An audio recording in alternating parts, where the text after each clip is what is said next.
Super. Let's make a start. Good evening. Welcome to the meeting of Quality and Performance. Obviously, for the sake of the recording, I'm Councillor Gomer, and I'll be chairing the meeting. And this meeting is being video recorded and will be uploaded to the council's website. So item 1 on our agenda is apologies, and we have lots of apologies today. We have apologies from Councillor Reynolds, Councillor Baker, Councillor Dedier, Councillor Broadhurst, and I'm sure Councillor Kinlock is held up saving lives. So we go straight on to item 2, declarations of interest. Do members have any declarations of interest to make? No, doesn't look like it. Obviously, you can state them when you think of them, if you do. Item 3 then is the minutes from our meeting on the 11th of January. Could I have a proposer and a seconder that we accept those minutes, please? Councillor Asman, Councillor Broomfield, any comments on the minutes? Nope. We'll take those as approved. Then item 4 would be public participation, but we don't have any members of the public. Item 5 is my chair's report, and I don't think I have anything to report. Just, keep it up.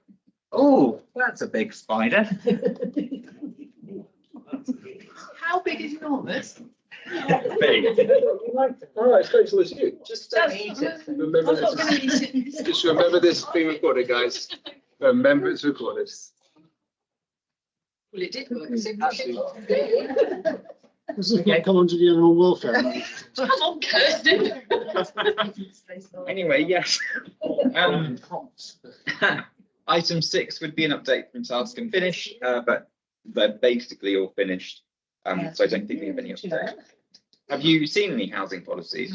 Housing task force finishes on the 19th this month, and we're still ploughing on with affordable housing policies, and the meeting is on the 22nd.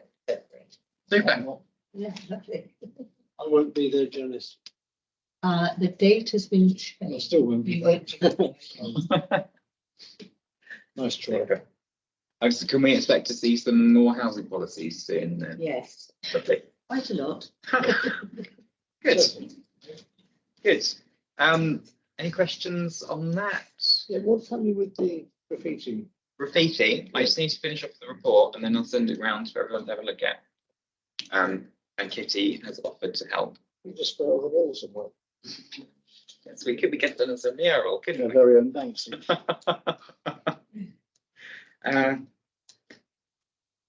Super, I think we're done on that one then. Item 7, animal licensing and welfare policy and the public space protection order. And I'm going to ask Kirsten Philpott to introduce that item.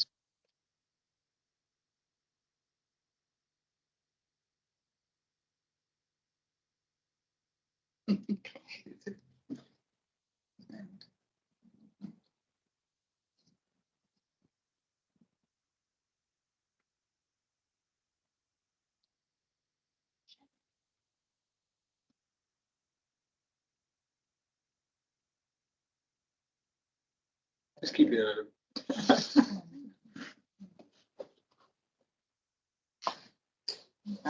Lovely, thank you. Hey. Yeah. Thank you.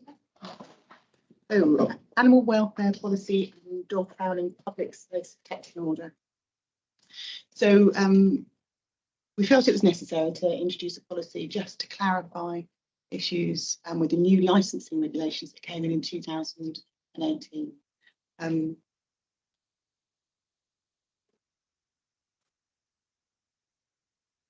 It's a long delay. I know. Oh, is there? Is that what I'm waiting for? I'm desperately clicking. Can you make it bigger or something? Like the slideshow version.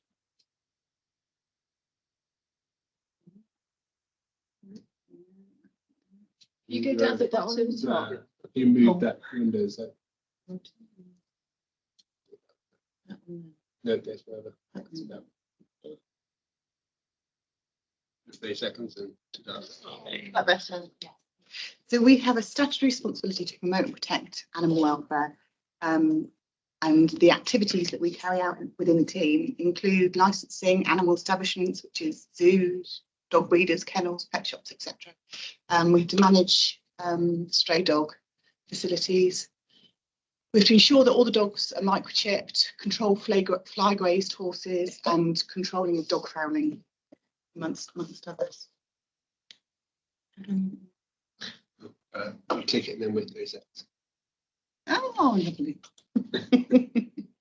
So there is extensive statutory guidance, but currently no policy in place.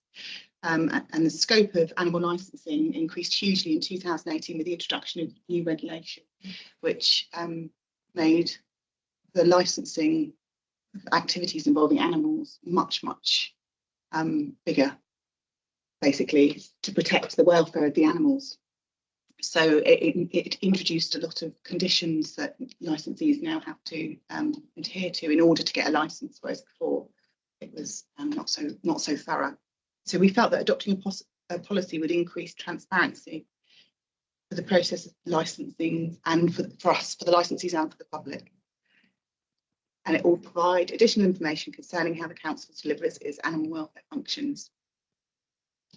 So all of animal welfare surrounds 5 needs in the Animal Welfare Act, and that's the need for a suitable environment, suitable diet, the need to be able to exhibit their normal behaviour patterns, the need for animals to be housed with or apart from animals of their own species or other animals, and the need to be protected from pain, suffering, injury, and disease. So the animal welfare activities involving animal regulations involves lots of different areas. Selling pets, so that can be from somebody at home selling their cat to a pet shop. It can be providing or arranging boarding for cats and dogs, and that comes under lots of different guises. It can be kennels, it can be daycare facilities, it can be people who home board animals. Hiring out horses, which is just if they're ridden. If you hire out your horses and not ridden, you're okay, but if you're riding them, you have to have them. And keeping and training animals for exhibition. So the licensing process. So if you wish to apply for an animal activity license, you have to submit an application form. Those are available on the website. The form is reviewed, and if accepted, because there are occasions where there may not be, previous license has been refused, or if there have been some animal welfare prosecutions, and we may not accept the application. We then send you an invoice, and once the invoice is paid, an inspection is arranged, and that's when one of our qualified licensing inspectors will go out to check that each licence conforms with the regulatory conditions. If successful, the applicant will be invoiced for the licence, and once the licence is paid, it'll be issued. If your licence application has involved a vet, that fee would also have to be reimbursed to the council prior to issuing the licence. If the licence is refused, they have the right of appeal to the first tier tribunal. So once your licence has been successful, you get a star rating from 1 to 5, and this is assessed based on a combination of the welfare standards and the risk. And it can be for a period of anything from 1 year to 3 years, and that really depends on the risk again. So license activities that we've considered, or licensees that we've considered may be higher risk, we would license for a shorter period of time. And then the ones that have been compliant with all the regulations will get a longer license.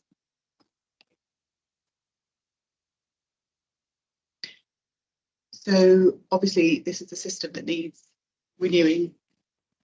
The license needs renewing. So each licence holder is notified that when their licence is due to expire within 3 months, to give them plenty of time to stick in a new application form.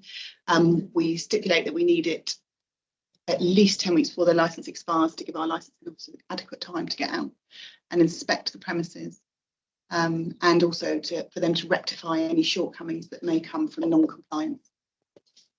So businesses will be re-inspected and re-rated, either 1, 2 or 3 yearly, and all businesses receive at least one unannounced inspection within the duration of their licence. And this is so they're not expecting us, so that we can make sure they're still compliant regardless.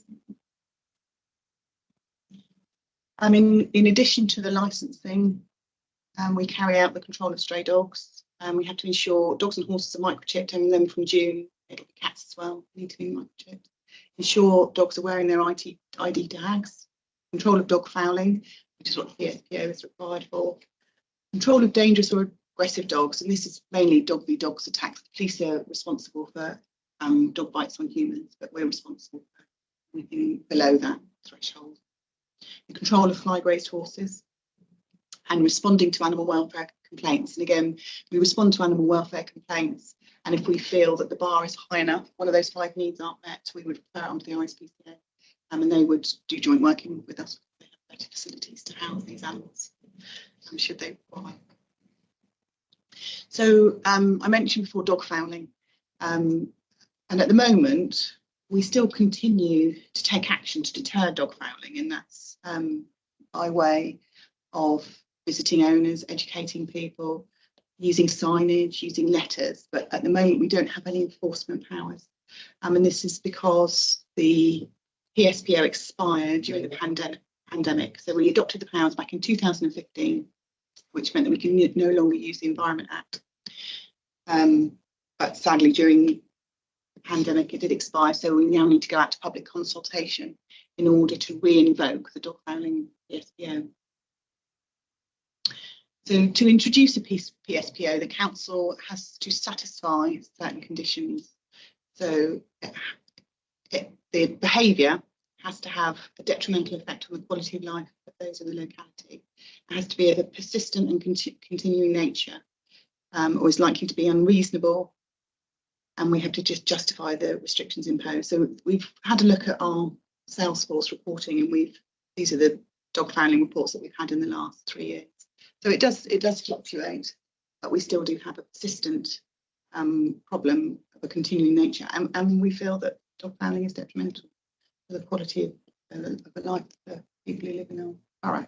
So dog fouling is not only a nuisance to those who encounter it, but it can be dangerous to human health, especially children and the elderly.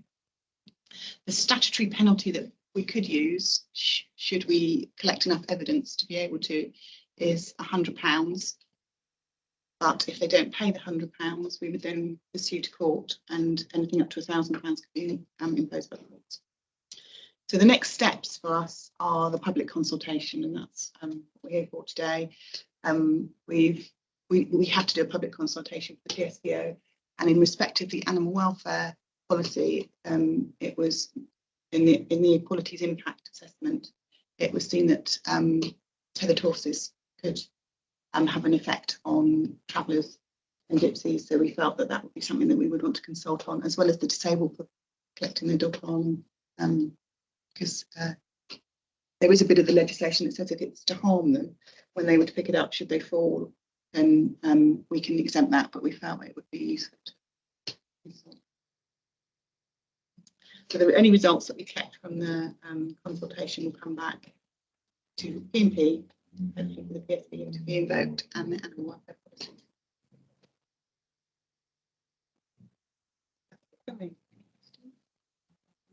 Lovely. Thank you very much. Oh, that a particular dog. No, it's not. It's one we thought was very cute. Yeah. It is very cute. Lovely. Super. Questions, comments? That's Broomfield. Yes. What's the onus of proof on issuing a notice?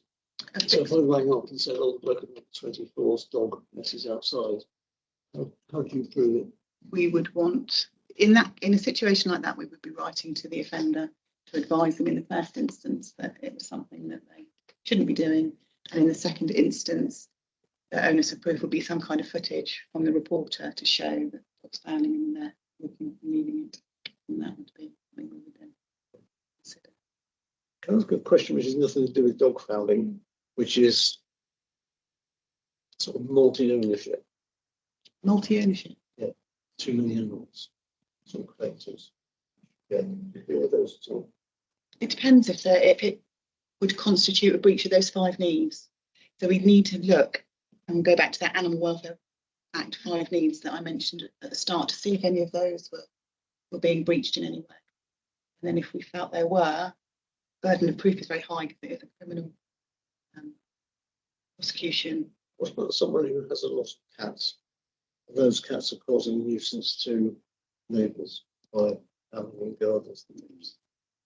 There is no regulation that stops cats from fouling. in other people's gardens.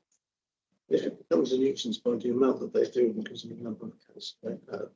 I mean, again, it would be a case of going and visiting them and educating them in terms of neutering, staying, and also checking that the needs of those cats are being met.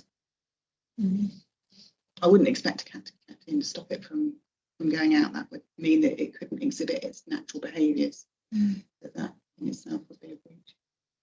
And cats aren't like animals, so having 4 or 5 cats in a house probably not doing their needs anything. Possibly. I mean, it's something we can certainly look into. I have a question. What differences have you noticed from when the PSPO was in place to when it lapsed? It means that when we send our warning letters out, we can't put the enforcing powers on with the regulation. So it has less effect, and people, do realise that. Okay. So I guess related to that, would you expect often to get to the point of prosecuting, or is it mostly, or is most of the value in being able to threaten that we could? I think it's just an added tool to add to your box. I have a couple of cases that I should like to prosecute. A couple of cases where I have good evidence that they're not clearing up after themselves. And in fact, when we've asked them to, they've blatantly disregarded our requests and said no. Okay. It has its place, doesn't it? Sorry, is the aim of this is more residential areas than say kind of rural areas? Because I'm just worried about the environmental impact if you kind of, I mean, all of us who have dogs, I'm sure a dog's found in, kind of woodland somewhere and we've not picked it up. And because if you pick it up, you're using a bag that then has to biodegrade. And I'm just thinking about, kind of flick it into a big bush, I think is a reasonable way to go about it. So there are some exemptions, woodings being one of them. Okay. I mean, if a dog pooed in front of my house, absolutely. Yes. And I can video it, you're getting the video, no worries. But it was just kind of that idea. Yeah, so there are some exemptions from areas where dogs can go and you don't have to. Yeah. If it New Forest, I always think Yes, it's just ridiculous place to pick up dog poo. Okay, cool, thank you. Presumably, if it's, for example, Knoll Park in Cllr is owned by the parish council, so you wouldn't be jurisdiction. Not unless they wanted us to give us permission. So it's public land. Yeah. Janice. Thank you. Sorry, I'm jumping ahead really, but it's a phrase I found in the proposed draft policy, excuse me, relating to PSPO. Under the control of dog fouling, it says the council may designate all or part of the borough as a PSPO. How is that going to be dealt with? I suddenly feel as a parish councillor that we might all of a sudden find ourselves excluded from that area. And the parish council's once again having to pick up the bill for removing dog fouling. That wasn't the intention of the wording. Is that something that you should like us to change to include parish areas? I think as I would well? like that included because it seems a bit broad brush. Sure. And really going back to what Steve was saying, I mean, it encompasses that as well. I think there should be clarity if it's certain areas are to be excluded. So the areas that are excluded in the regulation. So the excluded areas are the land used for agriculture or woodland, rural or common land, marshland or moorland, or highways with a speed limit of more than 50 miles per hour. So those are excluded by, yes, or pathways adjacent to that. So there are areas that are excluded, but it's statutory. It's statutory. Okay, I know it's statutory ones. Okay, thank you. I just had one more question about these. So selling animals as pets. So if a dog has just one litter, would you still have to get a license? Possibly, yes, but it depends on how much they're charging per litter. So the business test is if you earn £1,000 or more from business in a year, then you should be licensed. Okay. So, yeah, Okay. because most puppies these days. Oh, it was good. I bought one puppy for £7.50 the other day, and that's quite a cheap one. So. I thought, yeah, and some breeds are huge. Yeah. Okay. So just a thought on page 14 of your report, you refer to contact the police via the non-emergency 101 telephone number. Yeah. It works by email as well, so it might just be worth saying 101 system rather Yeah, than telephone number. Sure. It depends with that. Yeah, it depends on how urgent. Okay. It takes about 3 days to Yeah, answer, yeah. so it's pretty easy. Yeah. I just have a. Well, is that finished? Oh, yes. Yeah. Okay. Carry on. I just have a quick question about the Three Oaks kennels. It said in your report that dogs are rehomed if they're not claimed. So does from Three Oaks kennels, does it go directly to the public, or does it go to another kind of rescue centre? We try to do it through a rescue centre. Right. So, but on occasions we have rehomed ourselves by the Okay. council.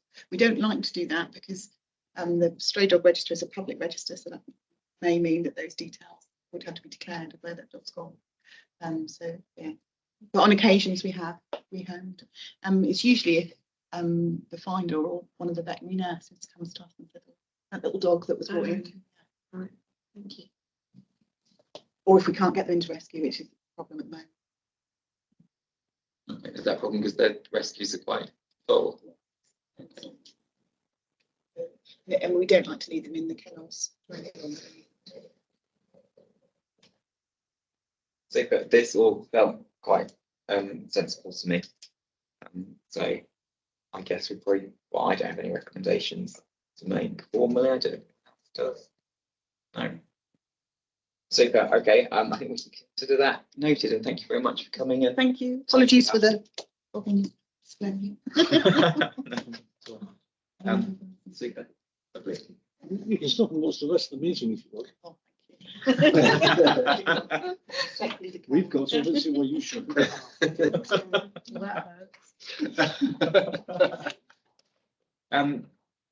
We've got, I guess, 2 substantive items left. I'm going to take them in the other order. So we're going to do corporate performance before we do the budget, just because performance is looking backward and the budget is looking forward. So that feels like the right order to do it. So I'm going to ask Andy to introduce the corporate performance. Thank you very much.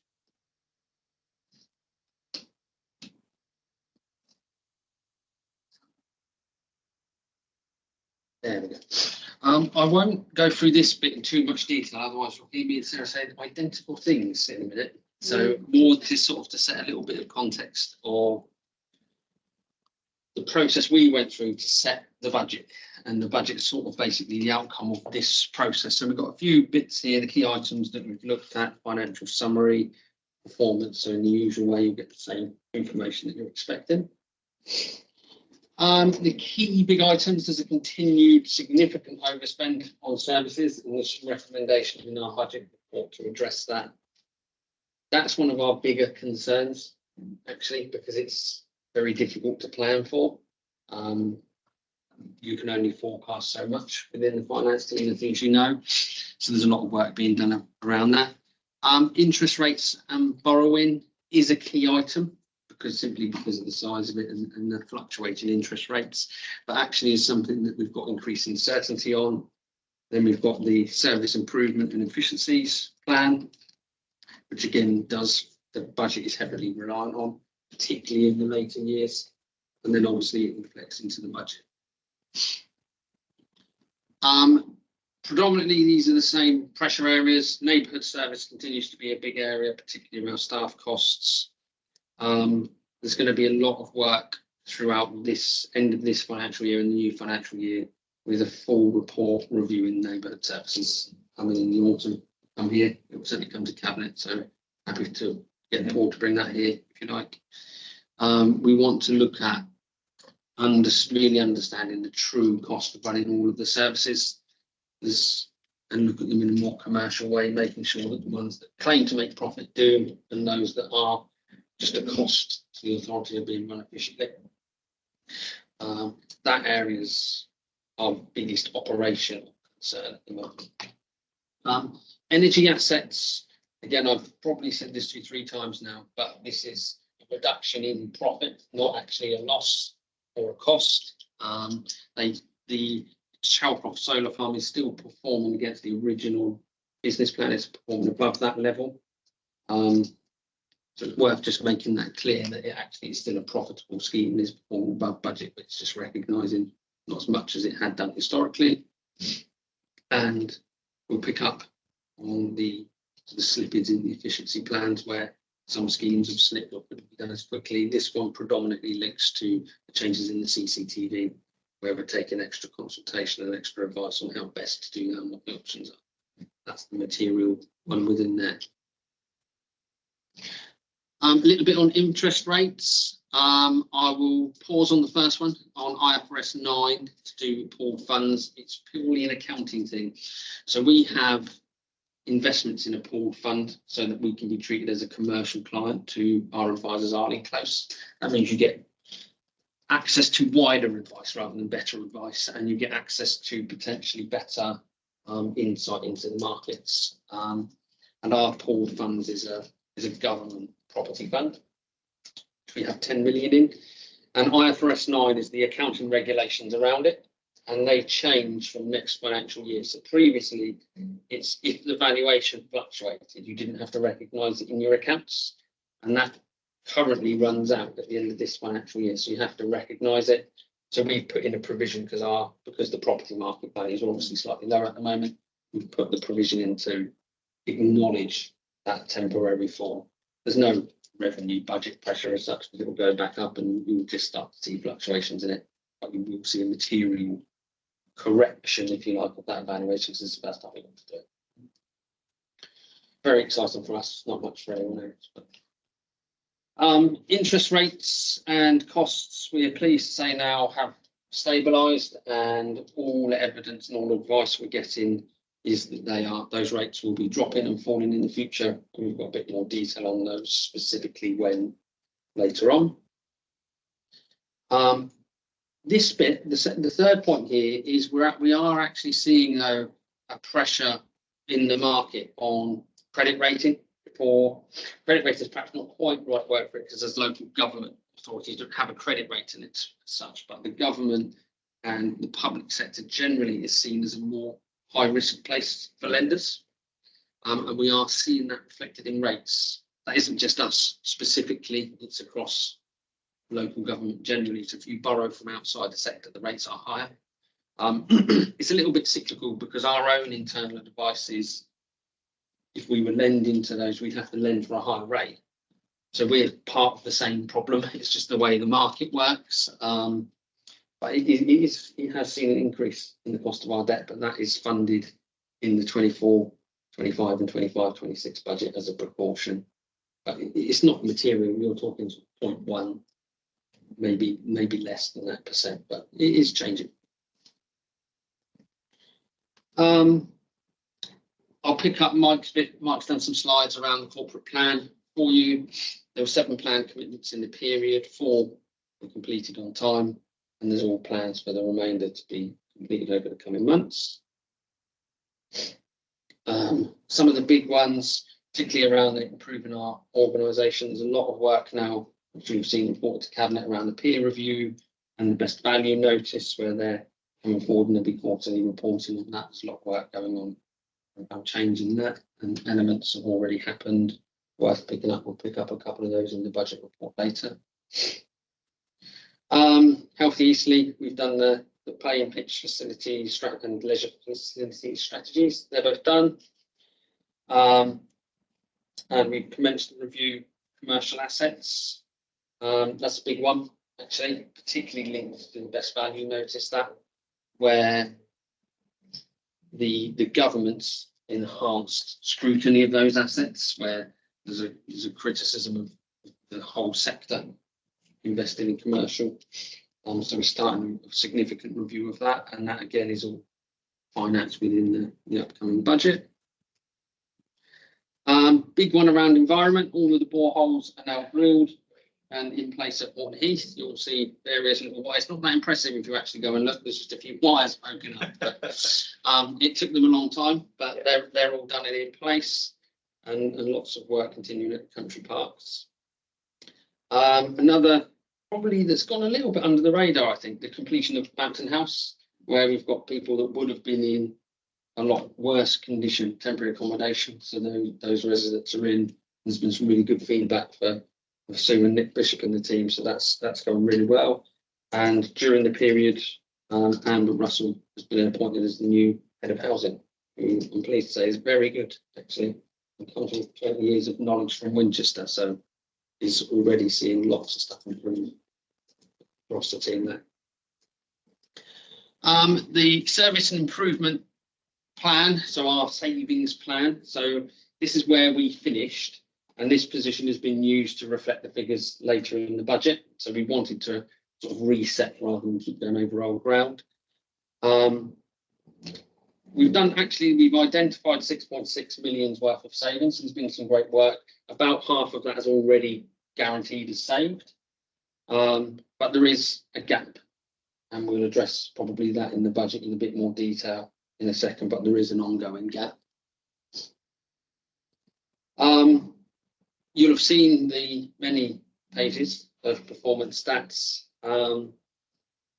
So corporate complaints is an area where we're still looking at. Louise is doing a lot of work around how we can revise that process, improve that process, speed that up. Similarly with customer services, Emma West has now got improved monitoring in place, which they're censorship to start to create a more effective way of monitoring how that goes. Council tax, I'm very pleased, went to 0 this month, last month. So I will blame you and trumpet a little bit about that. I was quite pleased about that. Number of households in emergency accommodation continues to be a problem. That's red overall.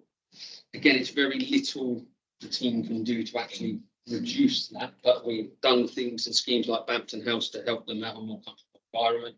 But I think it is reflective of the economy at the moment and the ongoing recession that, you know, people are losing jobs, can't afford rent, can't afford to stay in their homes, and that's just a trend. I think it's ironic when we see more nationally the pictures. I think we're up to 24. I thought I noticed our stat was. There's some councils where this is making them serve 114 notices because of the cost of temporary accommodation. And we clearly don't even register, but it puts a little bit of context that we're putting 24 as red. Some are actually sinking the council with cost. It is a big problem nationally. And then the last one, which I know there's been a question raised and we're going to find out about actually. So the net rent collected as a portion of the total for our corporation estates, our commercial properties, is dipped. But it must be one big rent that's lost, but we just don't know the answer. So we'll find out what's caused the drop and report back to committee with the detail of what that was. That's a very quick stop tour of where we are, so that you don't get too bored of listening to me and Sarah talk. Was there any questions on probably performance specifically rather than the financial side? I don't know if anyone had any questions. Yeah, questions, comments, Steve?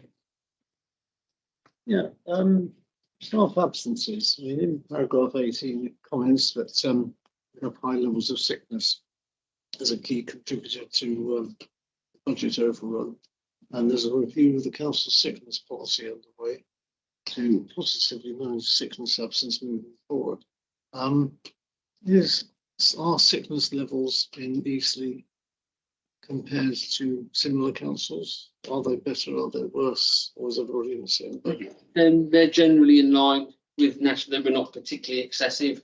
We do have a particular problem more so in neighbourhood services, hence the overspend with sickness. So we are under pressure because that's a service where you can't just not collect the bins for a week or two, keep the guys off, hence why that's causing financial pressure. But we're not particularly out of kilter with the national or even relatively local stats. So what's the plan to look at the sickness policy? What do you do? So we've got a working group, including HR, to see what other people's policies are. And some of it is about education of managers and picking up on things when they're coming up. So, and So there's instances where you can intervene before sickness even happens because you can spot it coming.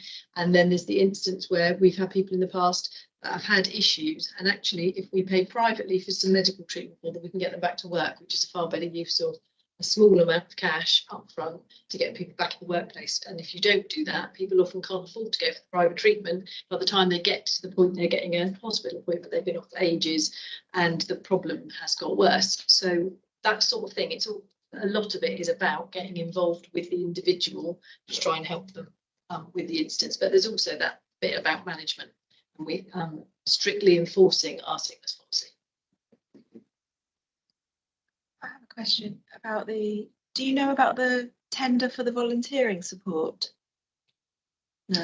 I know there is one. It depends what the question Well, I is. remember it came up in this meeting before, and here on page 92 it says the tender for the community volunteering support contract has the supplier was complete. You know, you've employed someone basically, and just wanted to know who it was. Don't know. You can find out. Sorry, but You we can can find out. find out. All right, thank you. Great. I have a few questions. The CHP, which I guess is included in the net for the energy assets, that's been a concern for a while. And reading between the lines, I guess the problem is that what we're selling heat and energy to places, leisure, and is it anyone else or is it just them? A little bit to Hendy, Okay. but mostly it's the Right, places. but we're selling that, I guess, per unit less than we can buy the gas for. Yeah. Is that correct? Sort of, it's less, we're making less profit again. So again, this doesn't cost Oh, okay. us, but we're just above break even. Okay. And it is predominantly because of that. So the way the contract is structured historically was we charge them their corporate buying rate and their buying power is better than ours now.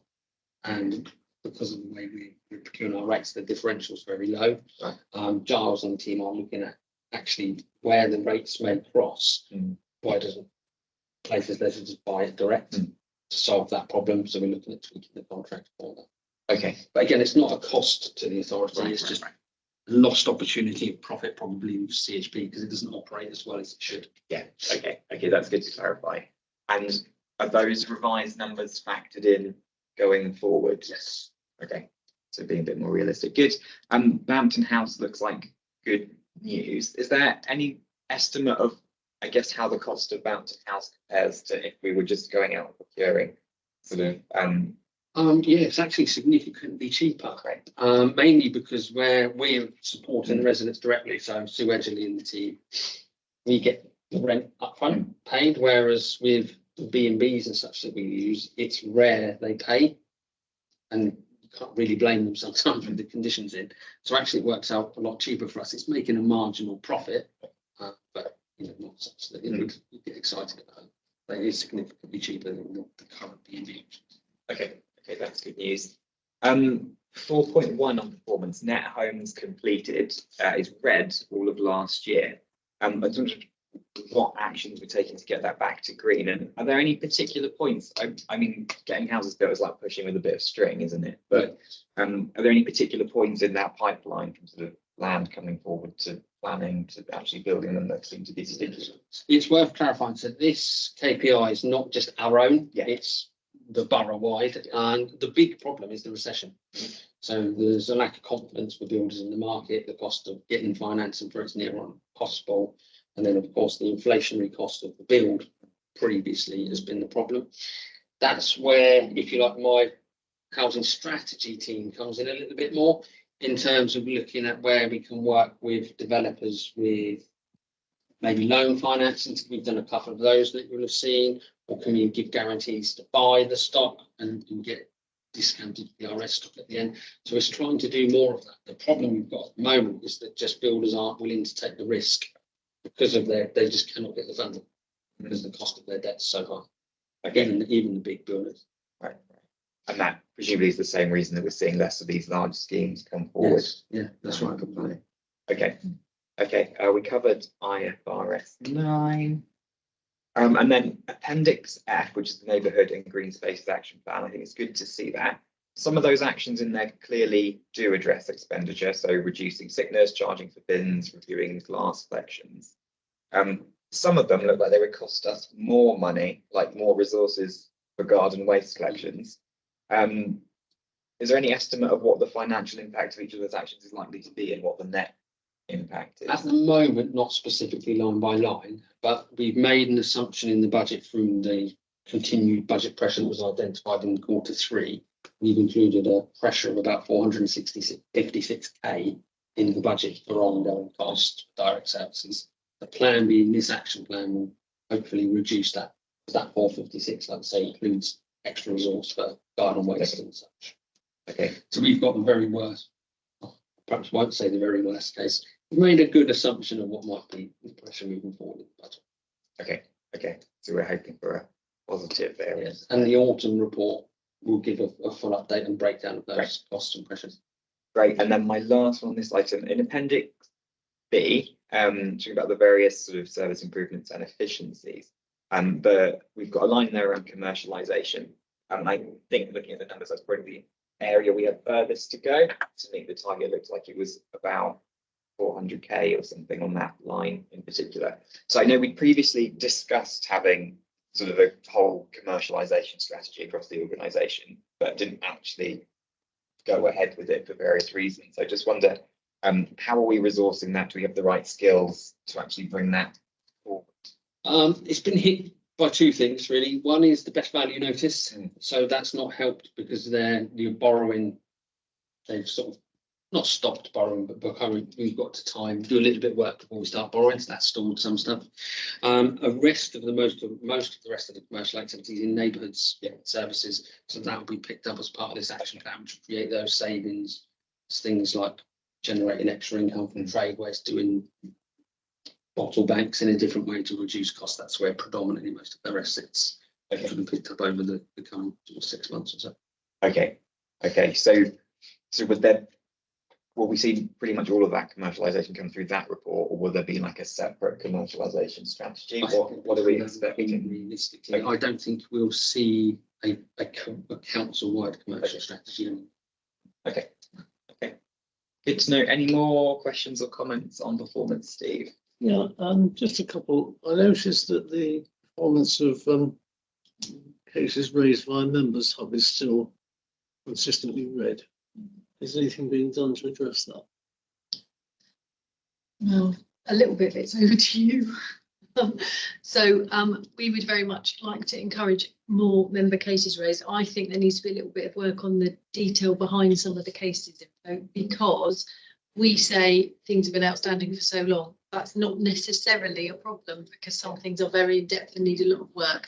So we've pushed back and said, can we have some more meaningful data and information about cases raised? But we're also doing a whole thing which starts next Wednesday internally about case management and the principles of case management and bringing it back to life. And then when we've got more of that internally, that we will try very hard to push that to members, because the answer is, please don't email, please raise a case, because then we can track the workflow and make sure things happen. But because we're getting things through so many different sources, it's difficult for managers to keep a track of all the information to be able to manage workflow, because you get emails. We now get emails and Teams messages and cases, things like that. Yeah, sometimes I email because it takes so long to get a response on members. Yeah, and that's absolutely fair. It's a bit of a chicken and egg. Yeah, and we're not helping ourselves when we do that. So It sort of strikes me that it would be perhaps useful if there was a small working group of members working with officers to try and work out what the best way of doing this is. For absolutely nothing at all, I would say that one of the problems I have is there are too many ways you can, too many options, if you like. It's trying to find some things is quite difficult, because there are so many potential places you could go. You probably end up going to the wrong place, whereas if everything was just a bit more concise. My other question, well, my next question is the usual one. The Sixth House, the business centre, how's that going?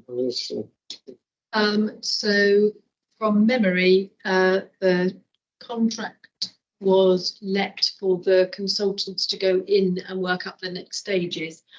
I can't remember exactly when it's coming back, but I'm thinking within the next couple of months, and then all that's been approved is that work for it then to determine what we do taking it forward for a full refund. And then the final thing is the car park. You forgot the name of Mitchell sponsor. Which one? Mitchell Road? The big shopping centre. Yeah, it's one. Yeah. 68, you know. There was this, obviously, the amount of usage, and obviously therefore the amount of income is still going down. I mean, simple question is there a plan?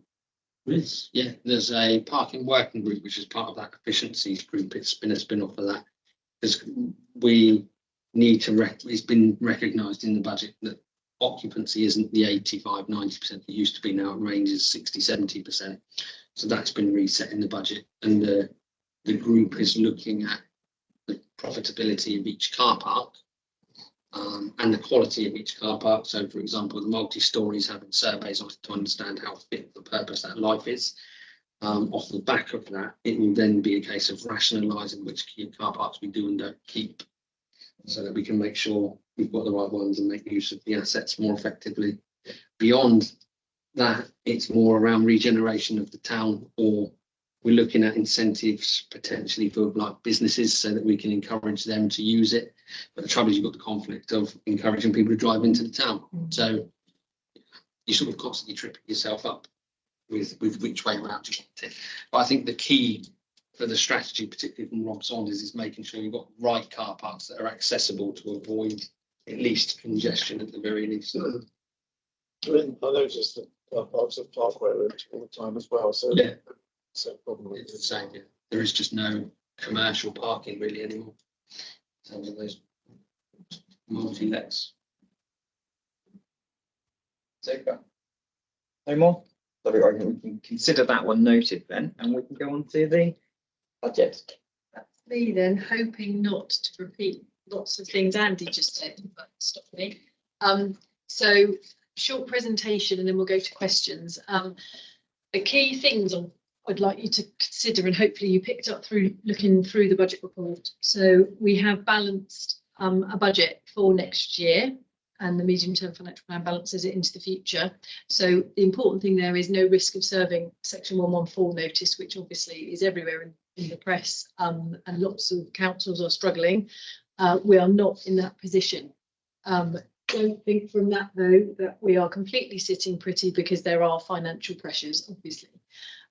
We are relying heavily on our reserves, so we've had a very good policy, I would say, built up over some time, particularly for interest and property, where we didn't take all the good times. We put some of them into reserves in order that, for example, particularly with the interest rate, we had built up a significant interest reserve in case the rate went up more than we expected. It did go up more than we'd originally planned. We are now taking the money out of the reserve to balance that. So it doesn't have an impact on our bottom line budget, but it does mean obviously reserves are one-off. Once you've used them, they're gone. So it's seeing us through the difficult times. When times start to improve, we'll fill those reserves back up. Everything's cyclical, isn't it? There are particular issues around asset management, I would say, and our plan for letting void properties and looking at our asset portfolio is very realistic in there, but it does need to be met to bring those properties back online, get the rents back in, to keep the medium-term financial plan looking balanced, and we need to make sure we achieve our savings plans. So we'll come to that again in a minute. Interest rates, our forecast throughout the life, there's a table on that in a sec. Andy's already mentioned it. So we use our advisors. Obviously rates went up, we're reflecting that.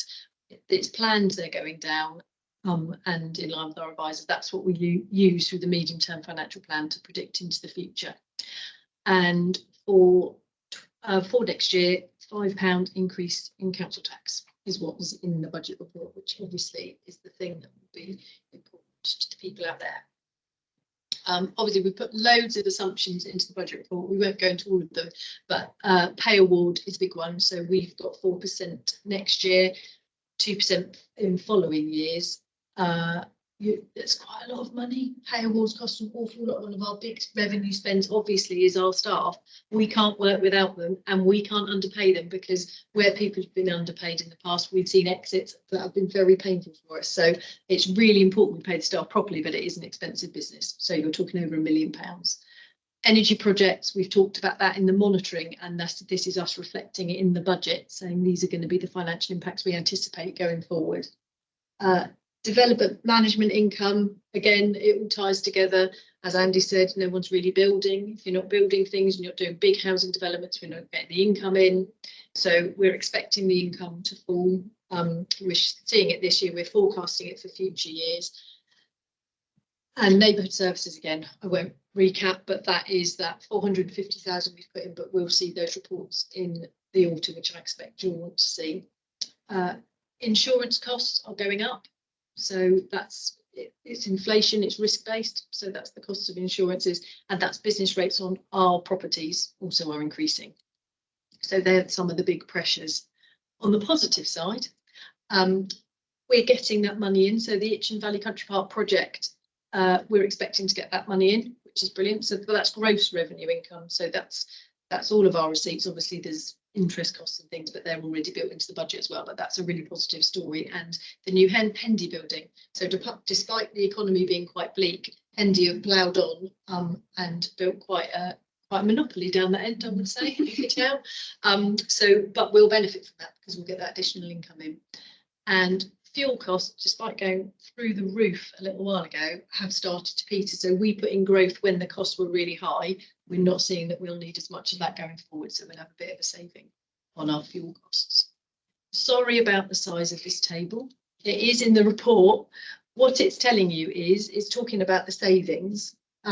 So we have managed to find 3.8 million to date. So I think we've done really well. However, as always, and now on to the next challenge. So that balances with all of our plans. So each area, each service director has identified with members and with their portfolio leads where they're going to be able to identify savings and deliver savings going forward. And those plans are in place. So we're going through those and we know how we're going to meet that for this year, for next year. For years after that, we've still got more work to do. So there's still about a £2 million gap in future years that we need to make sure that we find a way to bridge that gap. And it's really important as well that we keep on top of the savings we've said we're going to deliver, that we haven't yet delivered, and we make sure we deliver them. So that's our job internally, and I think your job probably as members are looking at the performance each quarter to make sure we're on top of the delivery of all of those. This comes back to reserve. So we've talked a little bit about the big ones, which are property, which is the top line. So you'll see that drops from 7 million down to a low of 2.6, and then you'll see it starts to build up again. I know 28, 29 is a long way away, and the last year is never right because obviously these are based on our predictions now. But it shows that if our plans come off, we'll start to use all of that property reserve, but then we'll start to rebuild it again. Probably the next one, if you look at the last two lines, it's the interest reserve.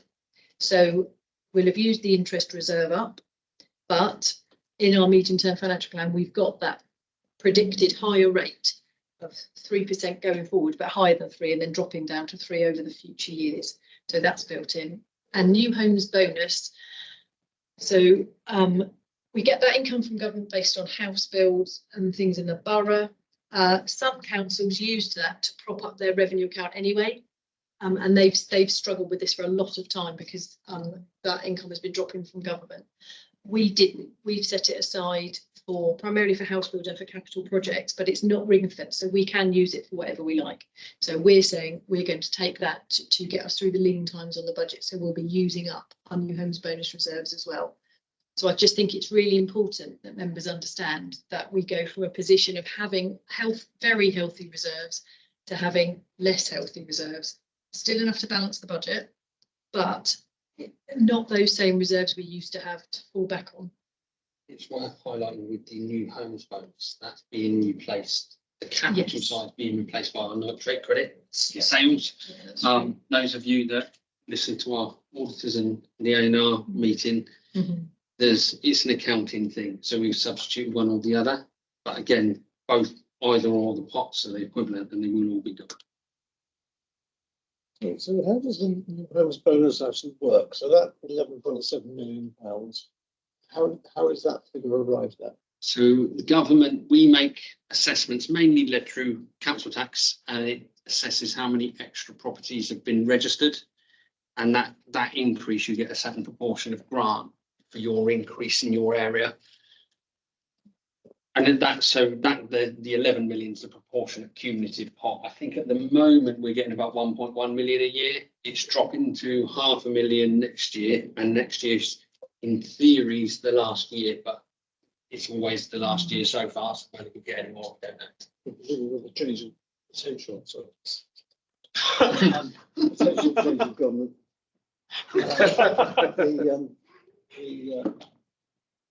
The system might change. Absolutely, yes. Because it's not money you can rely on. No, so our this forecast assumes we don't get anything beyond next year. Yeah. So it's pretty prudent taking that stuff out, but you are right, there is a very big point here, which is these are obviously estimates. A change of government could do anything. We think we've been fairly prudent. We work on it all the time. As soon as we get a sniff of something changing, then we work through that medium-term financial plan. Previously, members had it annually, and now we try and bring it quarterly. Because the economy's not doing great, is it? So we need to be on the front foot with all of that stuff. So we're trying to bring it to you as soon as possible and flag things where they're changing. But some of it we just don't know till it happens. Can you just ask what's this? Why is everything in brackets? What's the significance of that? We're accountants. Yeah. I'm sorry, it's That's not. because it comes off the bottom half of our balance sheet, which are negative numbers. Yeah. That's all. It's just a So presentation. these are negative numbers. They're pots of money. We just show them as negative, which you're right. But yeah, why Yeah. would you? They're incomes, so we put incomes as in brackets as minus numbers. It's the other way around to your bank account. We just like to confuse in local government accounting that they are pots of They're money. positive figures. Yes. Yes. Yeah, sorry. Fair point. So interest rates, I won't labour the point because we've talked about it loads, but you can see there are average short-term interest rates. And that's what we're predicting into the budget going forward. So during 26-27, we think the rate will fall to 3%. That's not just our prediction. We use our Treasury advisors, whose last statement actually brought that forward only a quarter or two, but they were saying the rate would fall sooner. So obviously keep an eye on it all the time, who knows? And also we would always be looking to the long-term interest rate as well to see what that's doing. And at some point you do want to switch sometimes and say, I'll take more expensive long-term borrowing to buy out the risk. But that's, we look at that all the time. And there's a treasury manager talk it all through. So, but that gives you it gives you the context of the size of our interest payments. So you're talking dropping to about 11 million. Which is obviously substantial, so it has a big impact.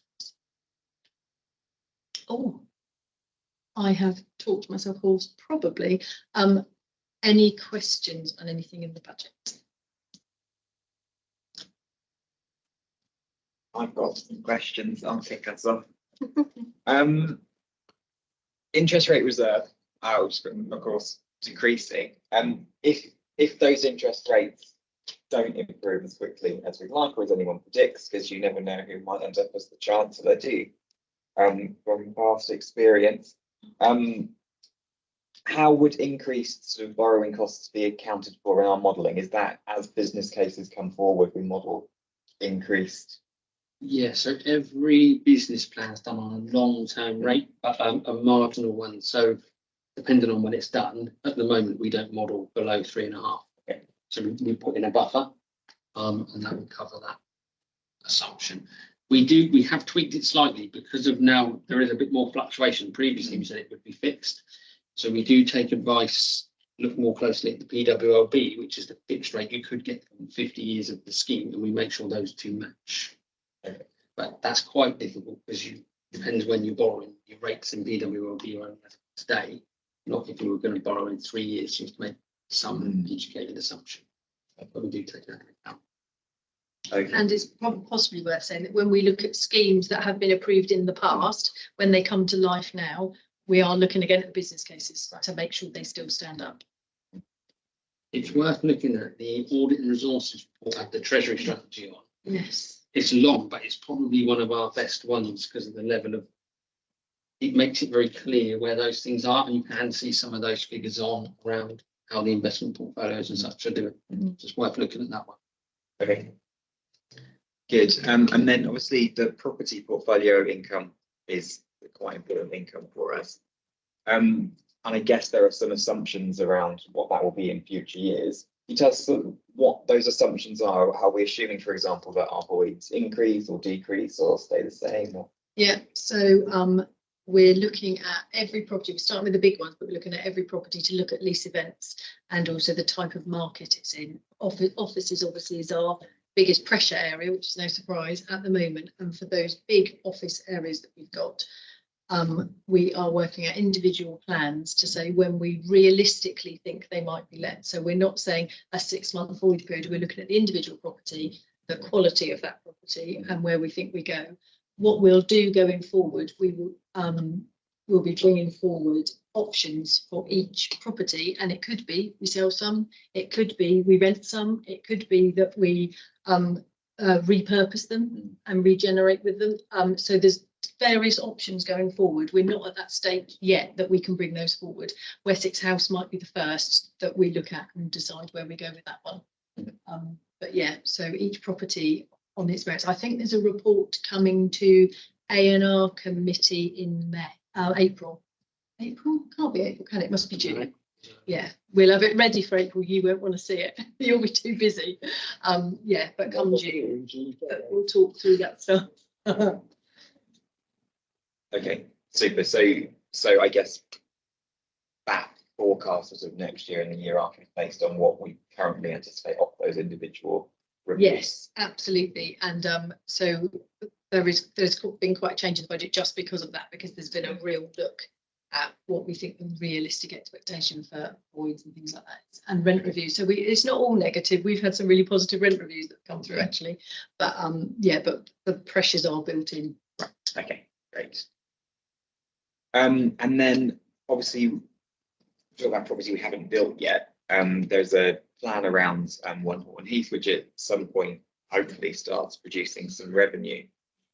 Is that factored into the medium-term financial plan? No, so all the costs of Horton Heath are capitalised at the moment, so you don't see them in those budget figures, and equally you don't see any income because there's no certainty of when it will start to come through. When we start to get more certainty, then you'll start to see those numbers dripping in. But yeah, no, they're not in those figures at the moment. Right, so we're not reliant on that for setting this budget. Okay, super. And then Andy, you mentioned it, we're in a recession. How does that change how we're sort of looking at budgeting and things? Does it? I don't think it does in the short term, in that I think we've been really prudent in the things we built into that medium-term financial plan. But again, how long does the recession last? What is the longer-term effect on the economy? It's that stuff we need to keep an eye on. So, I mean, they only really announced it today, didn't they? So we kind of need to see what sort of impact it has. But it feels to me, I hope you agree, that we've built in enough stuff in there to err on the side of caution. Yeah, so some of the impact depends if you something you finance. Some are quite positive because of inflation drops, interest rates then drop. So because of that commercial side, it actually improves that element. You know, the success of our commercial portfolio was back in the old recession when we took advantage of that. So we need, and it's you'll see things coming forward, particularly when we do like the end of year accounts, where the valuation of properties fluctuates because you have to do it in a fixed point of time, and it creates a little bit of unnecessary panic because clearly property is worth less. So it suddenly feels like we've got a big financial problem. If it wouldn't be inconceivable our property values drop by 20 million. But it has no impact on our revenue budget whatsoever. Can't hit council tax users. And it's just a case of making sure the revenue side of our business, which is where the property review sits. So there's more of a positive side from us preparing the budget, because you're actually looking at positives happening in the future. The negative impacts like the development management income, but materially it's not something that we get that excited. I mean, I know it's 150k, but it's not something we materially panic about. Some of it's more the impact of the residents, really. It's that cost of living and the pressure on those more than the pressure on us. Possibly. Okay, thank you. Any more questions? Yeah, I had one actually. I made a note to myself earlier. Page 69, paragraph 54 is a breakdown of savings plan by directorate. And the bottom line It's cut off because I've it sounds like the ghost that didn't quite get to be savings yet. savings yet to be. But joking aside, are those savings which have not yet been identified, but which you're going to have to find from somewhere? Yes. 20, 25, 26. That's Yeah. Okay. I did correct the table in cabinet, but it's too late to correct it for this. Sorry. I just like the thought of savings yet to be. It sounds quite. It's either Dickensian or Old Testament. Very literary. How do those savings yet to be identified compare to what we thought this year's savings yet to be identified were, say, 3 years ago? Smaller. Okay. It is smaller. The big bit was the 4 million that we hit very, very quickly. So it is now that was the gap. There was that emergency gap of 4 million quid. So it is. So it was a testament to actually and the success of it somehow, not somehow, it's been achieved earlier. So it shifted that pressure out, which is why you've seen that shift to the later years. So, but it's not by any means, it's not a number we're panicking about, but it's not going to be an easy thing. It's something to start on. It's more of that, will be more of a corporate led stuff. Yeah. A bit at the top half of that table is a manager led performance thing and making sure they achieve it. That bottom number will need to be a bit more corporate. I mean, it needs to be clear. I think it's fair to say it's not just cutting bits around the edges anymore.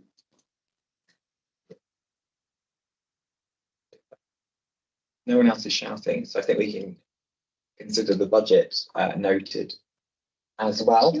Thank you, Sarah. Thank you, Andy. We'll move on to the cabinet forward plan and our own work programme.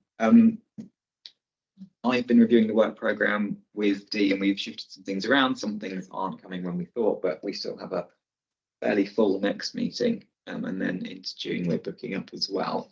Was there anything anyone wanted to add, or anything on the forward plan for cabinet that you wanted to look at? I have, if I may, which is apparently air quality, I believe, is on your plan for March, but isn't coming to June. Yes, I'm aware of that one. Okay, as long as you know.